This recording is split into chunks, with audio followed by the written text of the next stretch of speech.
할렐루야. 너무나도 반갑습니다. 여기 함께 앞뒤적으로 이런 인사를 보냈으면 좋겠는데요. 당신이 정말 그리웠습니다. 함께 인사드리겠습니다.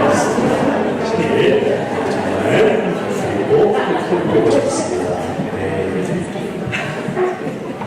저도 여러분들이 보고 싶었습니다. 오늘 저희가 이 창세기 말씀을 통하여서 은혜를 좀 나누도록 하겠습니다. 이 창세기에서 이 서두에 가장 첫 번째로 등장하는 말은 항상 이 창조하다라는 말이죠. 이 창조하다라는 말은 히브리어로 이 바락, 그 뜻은 어떠한 재료를 존재하지 않는 하나님의 창조를 말합니다. 그래서 이 창조하다라는 표현을 사람에게 쓰이는 단어가 아니라 오직 창조주이신 하나님께만 쓰이는 단어입니다. 그래서 우리는 오늘 그 하나님께서만 우리 삶을 새롭게 재창조해 가신다는 그 믿음을 가지고 창조 DNA로 새롭게 재창조하라는 주제로 하나님 말씀을 나누도록 하겠습니다. 성도 여러분, 우리가 잘 알다시피 창세기의 가장 첫 번째 시작은 이렇게 선언하는 것으로 시작되죠. 우리가 함께 창세기 1장 1절 말씀을 읽도록 하겠습니다. 시작. 태초에 하나님이 천지를 창조하십니다. 여러분, 이 창조하다, 이 히브리어 바라크는 오직 하나님의 창조 활동에서만 사용될 수 있는 표현입니다. 즉, 그 말은 이 창조의 주체가 사람이 아니라 하나님이시고 오직 하나님께서만 모든 역사의 시작이 되십니다. 태초에 하나님이 존재하셨고 하나님께서 세상의 모든 만물을 창조하셨다는 것, 이것이 창세기의 가장 첫 번째 선언입니다. 이 짧은 한 구절이지만 이 의미가 갖고 있는 그 영향력이 너무나도 큽니다. 우리의 믿음과 구원이라는 것도 이러한 하나님의 창조에서 시작됩니다. 태초에 세상의 모든 만물을 창조하신 하나님께서 곧 나도 창조하셨다는 그 믿음의 고백에서 우리의 신앙이 출현합니다.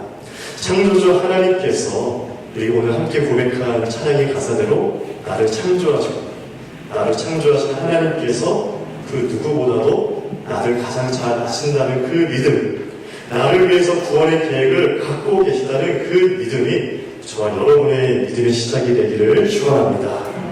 이처럼 창세기 1장 1절에 태초에 하나님이 천지를 창조하시니라 이 선언과 함께 이제 하나님께서 이 세상을 창조하십니다.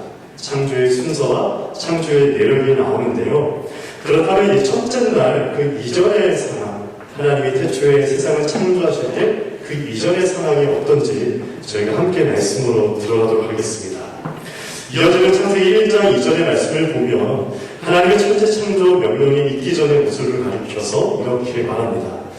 저희가 한번 같이 읽어볼까요? 2절 시작. 땅이 소원하고 공허하며 푸른 깊음 위에 있고 하나님의 영은 수면 위에 운행하십니다. 성경은 하나님의 창조사역이 시작되기 전에 그 모습을 가리켜서 표현하기를 아무것도 없는 무의 상태, 어떤 진공의 상태라 말하지 않고 오히려 태초에 땅이 있었지만 그 땅은 혼돈하고 공허한 상태라 말합니다. 혼돈하고 공허하다라는 의미는 형태가 없는 상태, 쓸모가 없는 상태라 말입니다. 그리고 어둠이 깊음 위에 있다라는 표현은 깊은 물이 적막하고 어둠 가운데 끝없이 펼쳐져 있었다라는 말입니다.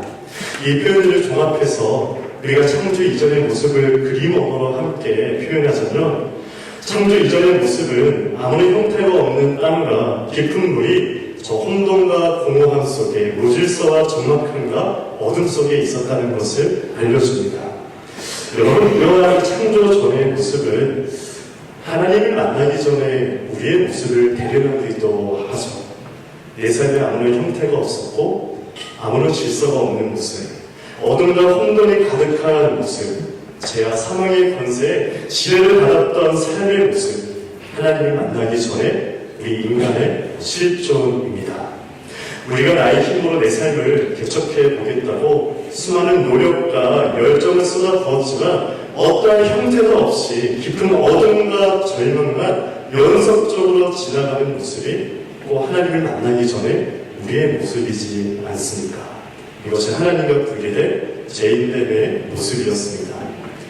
그런데 성도 여러분, 오늘 본문에서는 이러한 적막한 상황에서도 하나님의 준비하심이 있다 선언하죠. 본문 1장 2절 하반부에 보면 어떻게 다시 말하고 있습니까? 하나님의 영은 수면 위에 운행하시니라.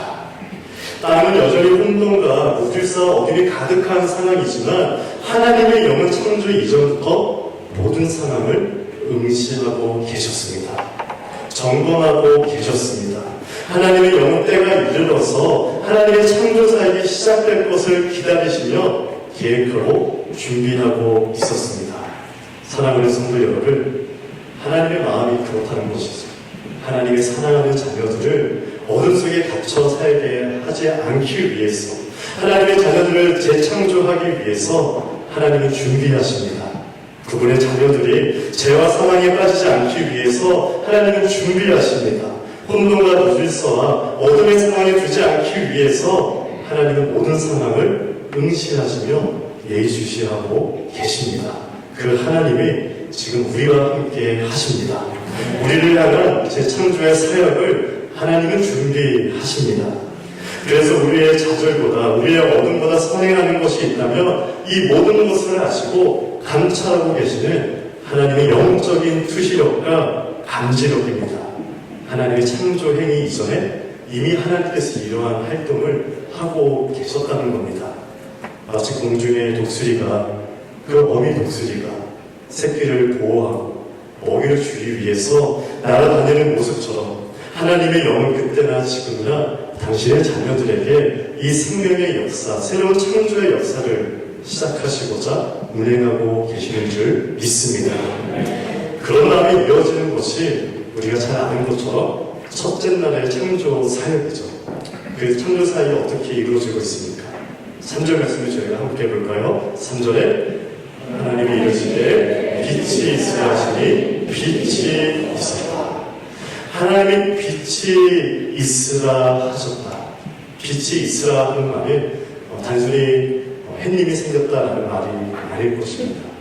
이 빛이 있으라 하시니 빛이 있었다. 이 한 절만 봐도 하나님의 명령에 대해서 어떠한 반대 세력이나 어떠한 갈등도 없이 바로 빛이 생겼습니다. 빛이 있으라 하시니 빛이 있었다. 아무런 지체가 없이 하나님이 명령하시니 빛이 생겼습니다. 여러분, 이 빛이 생기기 전에 이 땅의 모습이 혼돈하고 공허하며 어둠 깊음에 있는 그 상황 속에서 하나님이 빛이 있으라 하시니 빛이 있었다. 그 빛이 생겼다라는 것은 우리에게 또 다른 의미인 거죠. 빛이 생기자 이 창조 이전에 있었던 그 어둠이 사라집니다. 빛이 생기자 혼돈의 상태에 있었던 그 어둠이 낮과 밤으로 질서 있게 생깁니다. 빛이 생기자 빛이 어둠을 비치게 되니 이제는 모양과 형태가 보입니다. 빛이 생기니 그곳에 새로운 생명의 기운이 싹트기 시작합니다. 하나님이 그래서 빛이 생기니 빛이 있었다. 하나님 빛이 보기에 좋으셨습니다. 4절과 5절에 보면 빛이 하나님 보시기에 좋았다. 하나님이 빛과 어둠을 나누사 하나님의 빛을 낮이라 부르시고 어둠을 밤이라 부르십니다. 저녁이 되고 아침이 되니 이는 첫째 날이니라. 빛이 창조되자 어둠은 과거의 혼돈과 무질서의 요소가 아니라 이제는 밤이 되어서 새로운 역할을 합니다. 새로운 기능을 합니다. 모든 질서가 시작되고 새로운 생명을 기다리는 하나님의 역할을 하게 됩니다. 사랑하는 성도 여러분, 오늘 우리도 우리에게 빛으로 오신 예수님을 만난다면 내 인생의 밤이 더 이상 어둠이 아니라 새로운 질서이자 새로운 생명이 되는 줄 믿습니다. 구약에서도 일찍이 이 빛 대신 예수님을 바라보았던 사람들이 있었습니다. 다윗도 시편 56편 13절에서 이렇게 노래하죠. 우리가 다윗의 노래를 한번 같이 읽도록 하겠습니다. 시작. 생명을 사랑해서 주셨습니다. 주께서 하나님과 생명의 빛에 함께 하시고 실족하지 아니하게 다윗은 고백하기를 예수 그리스도의 예표되는 그 빛이 나를 죽음에서 생명에서 건져내었다 선언합니다. 그 빛이 나의 발걸음을 지켜주었다 고백하죠. 이사야 선지자도 이렇게 예언합니다. 이사야서 9장 2절에 보면 어둠 속에 헤매던 백성이 큰 빛을 보았고 죽음의 그림자가 드리운 땅에 사는 사람들에게 빛이 비쳤다라 말합니다. 신약성경으로 가면 예수님께서는 이 빛을 자기 자신에게 적용하십니다. 요한복음 8장 12절 말씀 함께 읽어볼까요? 자, 시작. 나는 세상의 빛이니 나를 따르는 자는 어둠에 다니지 않고 생명의 빛을 얻으리라. 우리 주님은 말씀하시기를 나는 세상의 빛이니 그 빛을 따르는 자는 더 이상 어둠에 다니지 않고 생명의 빛을 얻으리라. 그 창세기의 빛을 우리 예수님은 자기 자신에게 적용하여 제자들에게 생명의 빛이신 나를 믿으라라고 말합니다. 하나님께서 창조하신 그 빛이 모든 어둠을 제한하고 새로운 질서를 가져다 주었듯이 빛이신 예수님을 만난다면 예수님을 따르는 자는 영원히 어둠에 갇히지 않고 생명을 얻을 것이라 말합니다. 사랑하는 여러분, 아직 예수님을 영접하지 못한 분이 계십니까? 빛이신 예수님을 나의 주님으로 고백하시기를 바랍니다. 그러면 내 삶의 어둠이 사라지고 내 삶의 혼돈이 사라지고 내 삶에 새로운 생명과 질서가 생깁니다. 요한복음은 빛 대신 예수님이 태초에 하나님의 이 창조 활동부터 함께 하셨다 말합니다. 요한복음 1장 1절에서 5절까지의 말씀을 함께 읽어볼까요? 자, 시작.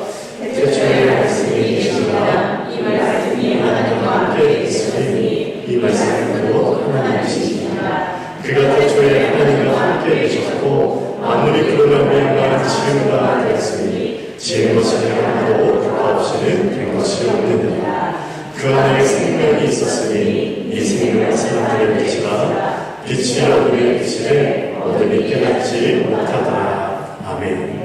요한복음 1장 말씀을 창세기 1장의 말씀을 배경으로 합니다.